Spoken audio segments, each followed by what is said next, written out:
Hey, welcome to Mooney Reads. My name is Beck, and today I'll be talking about the books that I read in the month of January. In January, I participated in Read Your Shelves as well as the Rent Readathon, and I'll talk about what prompts each book covers when I get to them. The Read Your Shelves book that I read first fit the nonfiction prompt, as well as the short book prompt. Oh, and an author from my country, and the newly acquired prompt. And that was On Tyranny, 20 Lessons from the 20th Century by Timothy Snyder. This book outlines basically 20 different ways that you can avoid giving into tyranny or fascism or identify tyranny or fascism. And in each of these points, it talks about some of the historical context, how this person knows this. Timothy Snyder looks extensively at European history around World War II, but also some different things in Soviet Russia, I think. I haven't read any of his longer stuff yet, but it is interesting. I liked the book overall. I think it's a good introduction if you aren't really aware of what tyranny is, or if you just haven't really thought about how history could apply today and different things like that.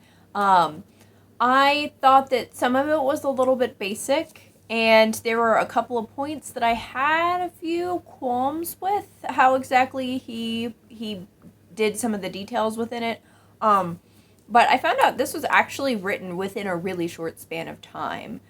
Pretty shortly after Donald Trump was elected president, he kind of had this book come out very quickly. So I kind of understand why. Plus, it's small, so its purpose isn't necessarily nuance. Its purpose is the lessons. There were some places where I felt like he overlooked other small groups of... What? I thought there were some places where he kind of overlooked other marginalized people in some ways. I go in depth about some of the points that I had issues with on my Storygraph and Goodreads reviews. There are mostly some places that I thought needed more nuance. There was one part that looks at professional ethics, and while we should follow professional ethics, they also shouldn't be treated as a given, as an almighty set of rules that can't be wrong, because sometimes professional institutions do a lot of things wrong, and it ends in eugenics. So I thought that was an oversight. He also used Churchill as an example of somebody who stood out, and I thought that was a strange example because the everyday person isn't Winston Churchill, and Winston Churchill also didn't always make great decisions. Even if he did stand out, at least, a couple of times where it was good. But there were some times where he let a lot of bad stuff happen. Really, I think the largest thing that I took issue with was his stance on the idea of, screens being worse than newspapers and news stations, when newspapers and news stations can have biases and tell you false things, first of all. The internet's not the only place for that. But also the internet can be a really big place for connection, and one of his points is that people in the US need to reach out to other folks in other countries. But while he's saying that, the internet isn't that good and you shouldn't always listen to that, I thought that was weird. And he also said something about, Americans not wanting to get passports because they don't want to travel because they only like America. But I thought that was really short-sighted because passports are over $100 to get, and most people can't afford international travel. But those were details. There was some nuance that was needed. However, if you aren't really familiar with stuff like this, I do think that it is a good starting point, and he does have a lot of other points. Even if I personally think that the themes could have been organized in a more effective way, ultimately, I think that it's good for what it is, good for introduction, and good for a book that came out so quickly. So I think I ended up giving it 3.5 stars. The next few books that I read accounted for Read Your Shelves as a part of a series, a reread, and an author you love. And I ended up rereading the whole of Our Dreams at Dusk. Like I said, this was a reread for me. I actually vlogged my way through it, but I don't know if I'm going to be posting the vlog. I actually did I edited it. I've gotten it like half captioned, and I just think I kind of hate it. I like a lot of the points that I made, but I ended up saying people's names wrong because I was just going with like what was off the top of my head and not preparing, and it's like 45 minutes long. So I think I'm gonna like maybe do a longer book review instead and take some of the points that I had, and it'll probably be out eventually. I don't have a timeline for it. So, Our Dreams at Dusk is a manga series that focuses on Testuku, who's a high school boy that is kind of outed and is really distressed, but he stumbles upon a drop-in center.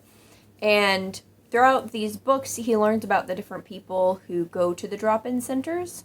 There are a lot of different characters in this, and a lot of different experiences. And the way that Yuhki Kamanatani is able to talk about all of these as individual and also have them tie together is really wonderful.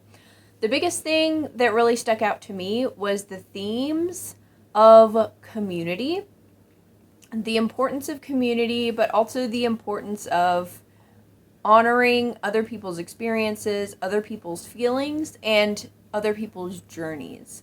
So not everyone's going to be ready for everything all of the time. Just because you think somebody should come out doesn't mean that they actually should, or that they think that they should. And, but at the same time, you have to know when to be supportive. I had a lot of thoughts and feelings. This was just a wonderful series. All of these got somewhere between 4 and 4.5 stars, but the series, like, all together, I would definitely say is a 5-star. The next book was not originally on my TBR, but I think that it fits for the fantasy prompt and the lighthearted prompt. And that was The House on the Cerulean Sea by TJ Klune. A lot of people have talked about this, and for a good reason. It was such a good book. This focuses on Linus, who is basically a social worker. In this world, there are some people who are just regular humans and some people who are magical. And with the people who are magical, there are a lot of restrictions on them. And there are orphanages that are specifically for the magical people. And Linus's job is to, like, watch those orphanages. He'll, like, go and evaluate things to make sure that they're okay. And in the book, he gets put on a really big top secret project and meets some new people that really change his perspective. And this book is just so magical and heartwarming, and I love all of the characters. Arthur Parnassus deserves everything. The blurb on the cover says, "It's like being wrapped in a big gay blanket. Simply perfect." And honestly, yeah, that's about it. This was definitely a 5-star read, and I would highly recommend it. Next, I'll talk about the books that I read for the Rent Readathon.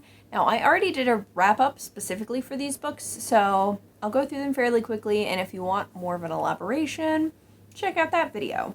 The first book covered Collins, because it is a sci-fi and has a queer character of color, and Mimi, because it's a graphic novel, but this also covered the graphic novel prompt for Read Your Shelves as well. That is Always Human by Ari North. Overall, I really liked the idea of the book, but the execution wasn't as much as I would have hoped, so I gave this 3 stars. Next, I read a book that fit Maureen because it's a poetry book, and Collins because it's by a queer person of color, and that was Night Sky with Exit Wounds by Ocean Vuong. This is a poetry collection that talks about a lot of different things. Overall, I thought it was really good, and I gave it 4.5 stars. And finally, we have the last book of the Rent Readathon and the last book of the month that I finished. This fit the prompt for Roger for being a contemporary and a book about music. It also fit Maureen because it's written in verse, and it's about a music artist. And it technically fit Collins, too, because the main character is a queer person of color.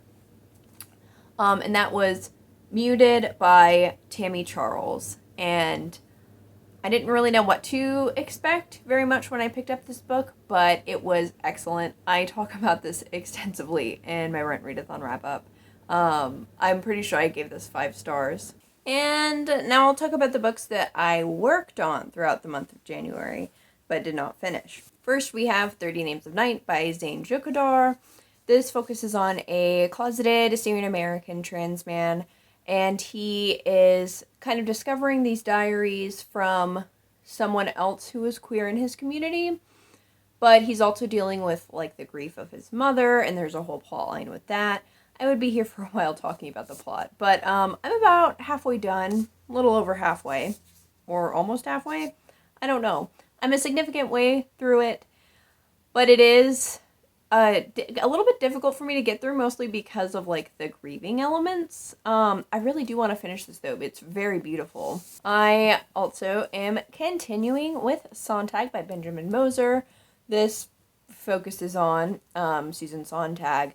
I read part of this for the Rent Readathon because it fit all of the prompts for Mark. It's related to film, it's a biography, and it's about a Jewish person. I won't talk about this too much because I'm pretty sure I mentioned it in my Rent wrap-up. The next book I also read some for the Rent Readathon, and it technically would have fit Joanne because it's a nonfiction, and that is White Feminism by Beck. It is basically a history of white feminism, some of the issues with white feminism, and some of the groups that they left behind. And the final book that I started in January was Postcolonial Love Poem by Natalie Díaz. I'm not super far in yet. I think I'm on like page 17. It's really good so far. I just haven't finished it yet. So that is all that I read in the month of January.